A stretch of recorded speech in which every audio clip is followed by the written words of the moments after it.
당신은 회계사입니다. 그냥 평범한 사람이 아닙니다. 기업 금융 석사 학위를 가지고 있고 국제 자격증도 있습니다. 아무도 읽지 않는 감사 보고서에 당신의 이름이 올라가 있지만 모두 서명하는 그런 이름입니다. 당신은 명성 있는 사무실에서 일하고 있습니다. 맞춤형 정장에 사무실에 이탈리안 커피 메이커가 있습니다. 고객들은 크리스마스마다 와인을 보내줍니다. 당신은 기억이 시작된 이래로 숫자를 다루어 왔습니다. 당신은 열 컬럼의 질서를 좋아합니다. 소수점의 확실함을 좋아합니다. 모든 것이, 절대적으로 모든 것이 차변과 대변으로 표현될 수 있다는 사실을 좋아합니다. 당신의 동료들은 당신을 존경합니다. 고객들은 당신을 추천합니다. 당신의 여자친구는 당신이 지루하지만 안정적이라고 말합니다. 당신은 자신이 선택해서 예측 가능한 사람이라고 말합니다. 회계는 정직하거나 부정직한 것이 아닙니다. 그냥 존재할 뿐입니다. 예전에 그런 일이 있었습니다. 중요한 고객이 세무당국과 문제가 있었습니다. 사소한 불일치였죠. 40만 달러를 잘못 신고했습니다. 제때 수정하면 큰 문제는 아니었습니다. 당신은 분계를 검토했고 오류를 발견했습니다. 잘못된 계정에 비용이 부과됐던 거죠. 감독관들과의 회의에서 침착하게 말했습니다. 서류를 보여주고 행정상의 실수이지 악의가 아니라고 설명했습니다. 고객은 조사 시작 전에 자진 납부했습니다. 감독관들은 고개를 끄덕였습니다. 벌금은 줄었고 명성은 훼손되지 않았으며 고객은 감사해했습니다. 고객은 당신에게 보너스를 주었습니다. 그 경험 덕분에 재정이 잘 관리되면 항상 해결책이 있다는 생각을 하게 되었습니다. 어느 평범한 목요일 밤, 당신은 사무실을 나섭니다. 거의 밤 10시입니다. 분기 마감 업무 후죠. 눈이 컴퓨터 화면을 바라보느라 따끔거립니다. 빌딩은 거의 비어 있습니다. 출입문에 남자가 있습니다. 경비원이 아닙니다. 회색 정장, 비싼 구두, 조급하지 않게 기다리는 자세입니다. 안녕하세요 라고 그가 말합니다. 누군지 묻지 않습니다. 그도 말하지 않습니다. 우리는 당신의 작업을 계속 지켜봤습니다. 북부 투자건. 아주 깔끔하고 아주 신중하군요. 당신은 움직이지 않습니다. 북부 투자가 그 고객입니다. 그 오류가 있었던 문서에 남은 고객. 무슨 말씀인지 모르겠습니다. 본능적으로 대답합니다. 그가 웃으며 재미있다는 듯이 말합니다.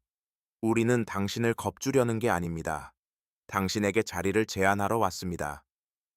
그는 당신의 판단력, 구조화 능력, 복잡한 걸 단순하게 만드는 재능이 필요하다고 합니다.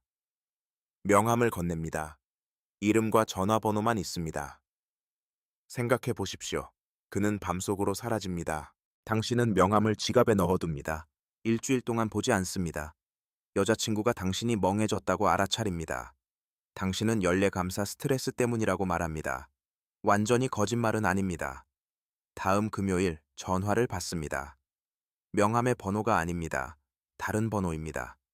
하지만 목소리는 같습니다. 우리 제안을 생각해 보셨습니까? 누군지 모르겠습니다. 무엇을 원하는지도 모르겠어요. 우리는 질서를 원합니다. 그리고 당신은 질서를 잘 다룹니다. 전화가 끊깁니다. 그날 밤 명함의 이름을 검색합니다. 아무것도 나오지 않습니다. 존재하지 않는 것처럼요. 이 사실은 아이러니하게도 어떤 기록을 발견하는 것보다 당신에게 더 큰 인상을 남깁니다. 며칠 후 사무실에서 대표 파트너가 당신을 부릅니다. 중요한 고객이 당신을 전담 회계사로 지정해달라고 요청했다고 합니다. 다른 프로젝트에서 해방시켜준답니다. 어떤 고객이죠? 말할 수 없습니다. 기밀입니다. 하지만 보수가 아주 좋습니다. 당신의 월급은 하룻밤 사이 2배가 됩니다. 고객은 지주회사였습니다. 여러 회사. 몇 개의 부동산 회사, 식당 2개, 건설사 하나, 수입업체 하나. 서류상 불법은 없습니다. 하지만 숫자는 듣는 법을 알면 항상 말합니다. 부동산 회사들은 시가보다 훨씬 높은 가격에 부동산을 구매합니다. 건설사들은 시청에 등록되지 않은 공사를 청구합니다. 식당들은 체계적으로 손실을 신고하지만 절대 문을 닫지 않습니다. 수입업체는 흥미롭습니다. 제품 가격이 크게 부풀려져 있고 공급업체는 조세 피난처에 있으며 청구서는 신고된 물량과 일치하지 않습니다. 당신은 그 정체가 무엇인지 깨닫습니다. 하지만 또한 회계적으로 아름답다는 것도 알게 됩니다. 완벽한 구조, 여러 단계의 회사들, 복잡해 보이지만 내부 논리가 완벽한 자금 이동. 누군가 아주 똑똑하게 설계한 것입니다. 첫 해는 매력적입니다. 언어를 배웁니다. 핵심 코드를 해독합니다. 각각 회사가 역할이 있다는 걸 이해합니다. 어떤 회사는 세탁을, 어떤 회사는 숨김을, 어떤 회사는 허위 손실을 만들어 실제 수익을 상쇄합니다. 사장님을 만납니다. 기대와는 다릅니다. 황금 목걸이도 없고 겉으론 호위무사도 없습니다. 나이든 백발의 남자로서 울 소재 스웨터를 입고 낮은 목소리로 말합니다. 당신의 아저씨일 수도 있겠다는 생각이 듭니다. 그는 당신을 자신의 집으로 초대합니다. 평범한 집, 평범한 동네. 우리는 당신이 우리가 하는 일을 이해한다고 생각합니다. 라고 말하지만 직접 말하지는 않습니다. 당신은 고개를 끄덕입니다. 그게 마음에 듭니다. 커피를 권합니다. 축구 이야기를 하고 의대에 다니는 딸 이야기를 하며 믿을 만한 사람을 찾는 것이 어렵다고 합니다. 당신이 떠날 때 그는 현금 봉투를 줍니다. 1만 5천 달러. 개인 용도입니다. 신고하지 마십시오. 그는 미소 짓습니다. 당신도 미소 짓습니다. 결정하는 권력이 아닙니다. 알고 있는 권력입니다. 정말로 각 사업이 얼마나 버는지 압니다. 다른 쪽을 보면서 돈을 받는 판사가 누구인지 압니다. 빚이 있는 경찰과 야망이 있는 경찰을 압니다. 봉투를 받는 정치인도 압니다. 이름도 묻지 않고 방법도 묻지 않습니다. 오직 숫자만 봅니다. 그리고 숫자는 완벽합니다. 매달 모든 회사의 재무 상태를 봤습니다. 서로 비교하고 조정합니다. 자신만의 컴퓨터에 존재하는 별도의 보고서를 만듭니다. 사장님은 칭찬합니다. 당신은 혼란의 질서를 부여했습니다. 라고 말합니다. 그리고 사실입니다. 이전에는 취약하고 오류가 잦던 구조였지만 이제는 기름칠된 기계와 같습니다. 당신의 회계 프로토콜이 어디서든 적용되고 당신의 스프레드시트는 종교와 같습니다. 조직의 애들은 당신을 존경합니다. 그들은 당신을 교수라고 부릅니다. 가끔 저녁 식사에 초대하고 이야기를 나눕니다. 당신도 그들과 웃습니다. 사람이구나 생각합니다. 엄마도 있고 여자친구도 있고 고민도 있는. 문제는 당신이 너무 많이 안다는 점입니다. 처음에는 깨닫지 못합니다. 점진적입니다. 어느 날 사장님이 문제 있는 파트너의 회계를 검사해달라고 합니다. 그가 돈을 훔치는지 알고 싶다고 검사합니다. 훔치고 있습니다. 말해줍니다. 파트너가 사라집니다. 어떻게 사라졌는지는 묻지 않습니다. 알고 싶지도 않습니다. 하지만 당신이 그것을 가능하게 했음을 압니다. 당신의 숫자, 당신의 보고서, 당신의 정확성이었음을. 그날 밤 잠을 잘 이루지 못합니다. 다음 날 특별 보너스 5만 달러를 받습니다. 현금으로. 여자친구가 집에 큰돈이 왜 있는지 묻습니다. 독립 프로젝트예요 라고 말합니다. 그녀는 당신이 금융천재라고 믿습니다. 당신은 자신이 다른 존재임을 압니다. 2년이 지납니다. 조직이 성장합니다. 새로운 도시, 새로운 사업, 새로운 회계를 구성할 계좌들, 당신도 함께 성장합니다. 그리고 당신은 우리 채널이 성장하도록 도울 수도 있습니다. 구독하고 좋아요를 눌러주세요. 이제 사무실이 아닌 별도의 사무 공간이 있습니다. 간판 없는 건물에 자리하지만 종이 습도까지 조절하는 냉난방 시스템이 있습니다. 3명의 조수들이 당신을 위해 일합니다. 젊고 똑똑한 아이들입니다. 사적인 투자 지주회사에서 일한다고 믿고 있습니다. 당신은 그 믿음이 계속되도록 합니다. 잘 보수해주고 더 많은 것을 요구합니다. 그들은 진실을 몰라 충성스럽습니다. 그 거리가 당신을 보호해줍니다. 적어도 그렇게 믿습니다. 어느 평범한 목요일, 사장님이 전화합니다. 와, 줘야 한다, 중요하다. 갑니다.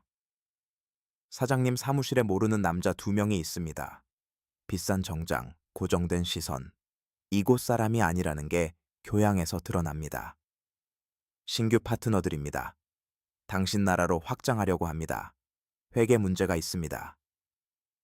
그들 중 한 명이 당신을 쳐다봅니다. 전 회계사가 사고를 당했습니다. 아무도 웃지 않습니다. 당신도 웃지 않습니다. 사장님이 일주일 출장 가서 그들의 사업을 이해하고 당신의 방법을 가르쳐야 한다고 합니다. 출장을 갑니다. 따뜻한 나라 해안 도시. 바다 근처 높은 건물들. 가이드에 나오지 않는 호텔에 숙박합니다. 전망 좋은 스위트룸에 매일 아침 신선한 과일이 제공됩니다. 낮에는 상점, 창고, 슈퍼마켓 체인을 방문합니다. 모두 정상 같아 보입니다. 하지만 그 나라 숫자는 엉망입니다. 근거 없는 청구서, 기록되지 않은 송금, 매출과 맞지 않는 수익, 아무것도 설명해주지 않는 손실들. 현지 파트너에게 황당함을 정리하려면 일주일이 필요하다고 말합니다. 그가 웃습니다. 시간은 얼마든지 써도 됩니다. 월말에 숫자만 맞으면 됩니다. 하루에 12시간이랍니다. 현지 파트너가 횡령하고 있음을 발견합니다. 개인 계좌로 자금을 빼돌리고 비용을 부풀리고 수익을 숨기고 있습니다. 많지는 않습니다. 충분합니다.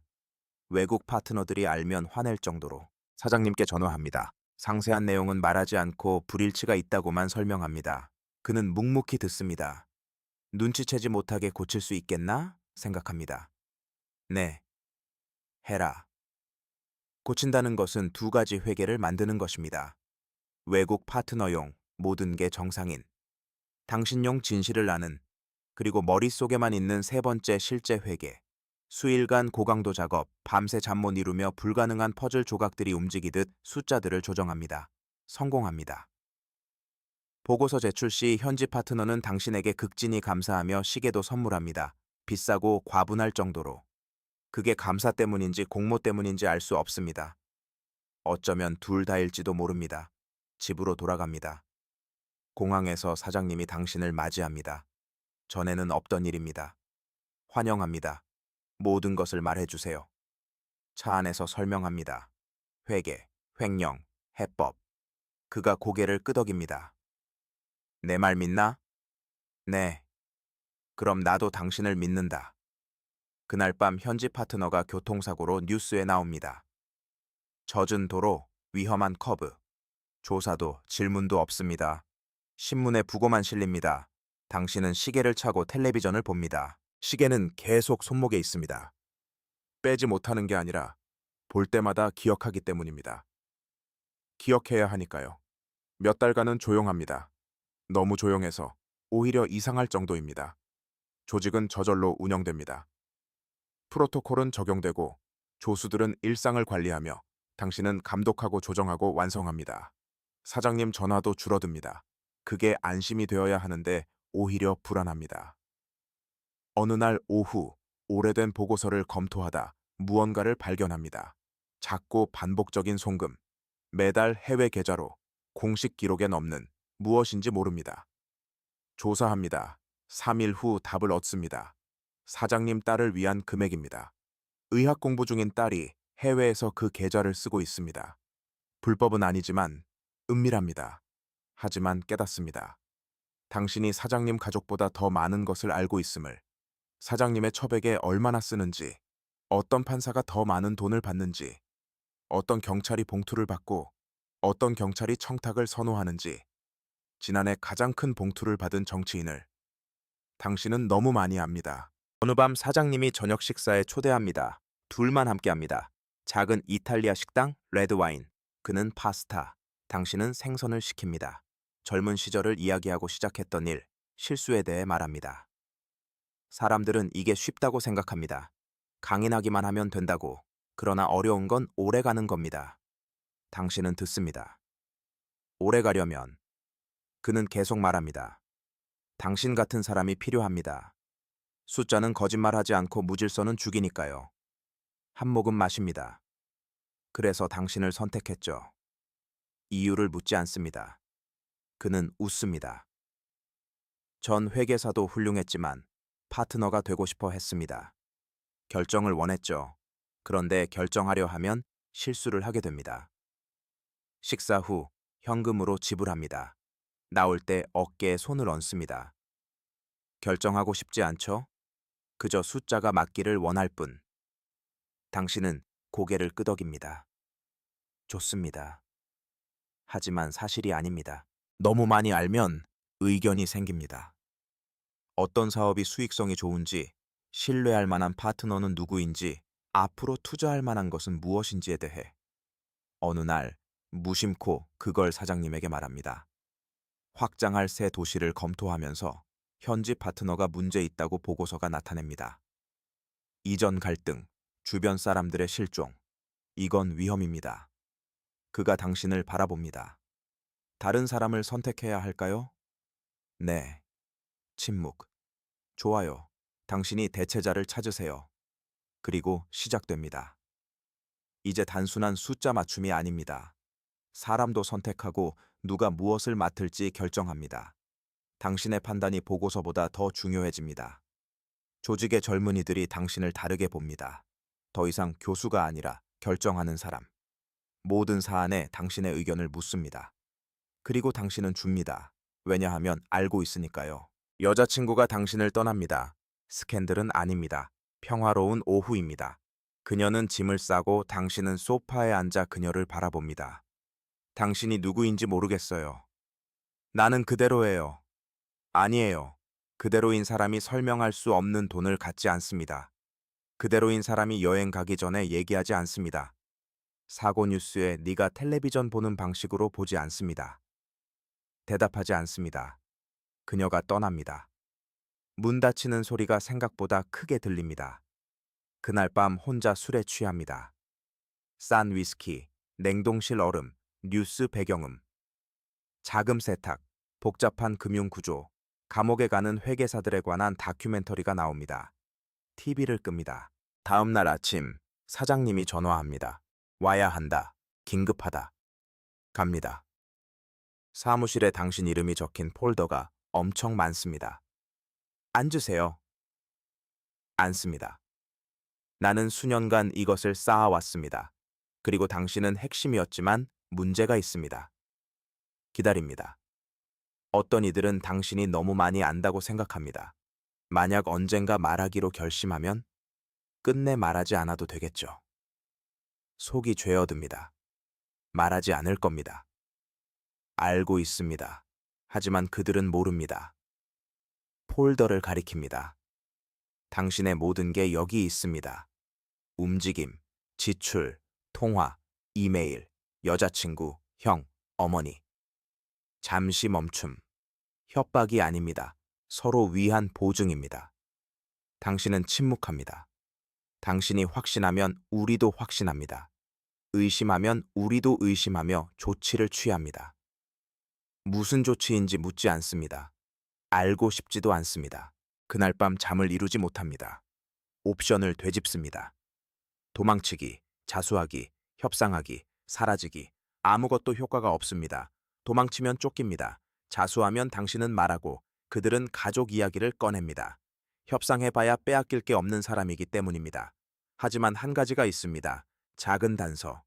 수년간 두 가지 회개를 해왔습니다. 공식과 실제. 하지만 세 번째가 있습니다. 머릿속에만 존재하는 것. 각 이체와 각 사람, 각 지불과 각 호의, 각 계좌와 각 이름을 연결하는 그것. 그들은 당신이 숫자를 안다고 생각합니다. 이름을 아는 것은 모릅니다. 그리고 이 세상에서 이름은 돈보다 더 값지다는 것을. 조용히 사흘 동안 작업합니다. 아무도 묻지 않고 경고 없이 사무실에 들어오지 않습니다. 하지만 관찰당하고 있음을 압니다. 마지막 날 완성합니다. 모든 것을 갖췄습니다. 컴퓨터에도 종이에도 없습니다. 사장님께 회의를 요청합니다. 오직 그와만. 그가 수락합니다. 폴더와 증인 없이 그의 사무실에서 이야기합니다. 나는 당신 현지 파트너를 죽인 사람이 누구인지 알고 있습니다. 3년 전 언론에 정보를 흘린 사람을 압니다. 당신이 죽이기 전에 형을 훔친 사람. 딸을 해외에서 보호하는 판사가 누구인지도 압니다. 그는 가만히 있습니다. 협박이 아닙니다. 당신이 말합니다. 사실입니다. 당신이 내게 했던 것과 같은 사실들. 긴 침묵. 무엇을 원합니까? 나는 떠나고 싶습니다. 깨끗하게. 내 것만 갖고. 감시 없이. 사고 없이. 가족 방문 없이. 그가 당신을 똑바로 봅니다. 내가 아니라고 하면? 그럼 그 이름들이 머릿속이 아니라 모든 곳에 있게 됩니다. 당신은 웃습니다. 몇 년 만에 진짜로 웃습니다. 나는 당신의 회계사가 아닙니다. 나는 당신의 기억입니다. 기억은 원할 때 실패하거나 작동합니다. 협상에 따라 다르죠. 사장님은 느리게 고개를 끄덕입니다. 지칠 대로 지친 사람처럼. 일주일이 있습니다. 그가 말합니다. 그 후에 내가 당신을 보거나 누군가가 당신을 보면, 이름이 어디에 나타나면 어디에도 당신을 구해줄 기억은 없을 겁니다. 일주일이면 충분합니다. 그의 사무실을 떠납니다. 뒤돌아보지 않습니다. 그 후 몇 일은 흐릿합니다. 송금, 서류, 새 신분, 먼 나라, 바다가 보이는 작은 집. 출국 직전 모르는 번호로 메시지가 옵니다. 한 문장뿐입니다. 딸은 잘 있습니다. 더 묻지 마십시오. 메시지를 지웁니다. 비행기에 탑승합니다. 창밖을 봅니다. 구름은 밑에, 태양은 위에. 숫자를 생각합니다. 완벽한 열. 질서의 아름다움. 기술자가 당신처럼 되고 싶어 한 것을 생각하고 떠난 여자친구를, 모르는 어머니를 떠올립니다. 사장님을 생각합니다. 사무실에서 결정을 잘 내렸는지 자신에게 묻던 그를. 그는 결코 알지 못할 것입니다. 왜냐하면 숫자는 결국 단지 숫자일 뿐이니까요. 중요한 건 누가 기억하느냐입니다. 당신은 이제 아무것도 기억하지 않습니다. 누군가 묻는다면 그렇게 말할 겁니다. 비행기는 착륙합니다. 새로운 나라, 새로운 삶. 당신 혼자만의 새로운 숫자를 맞춥니다.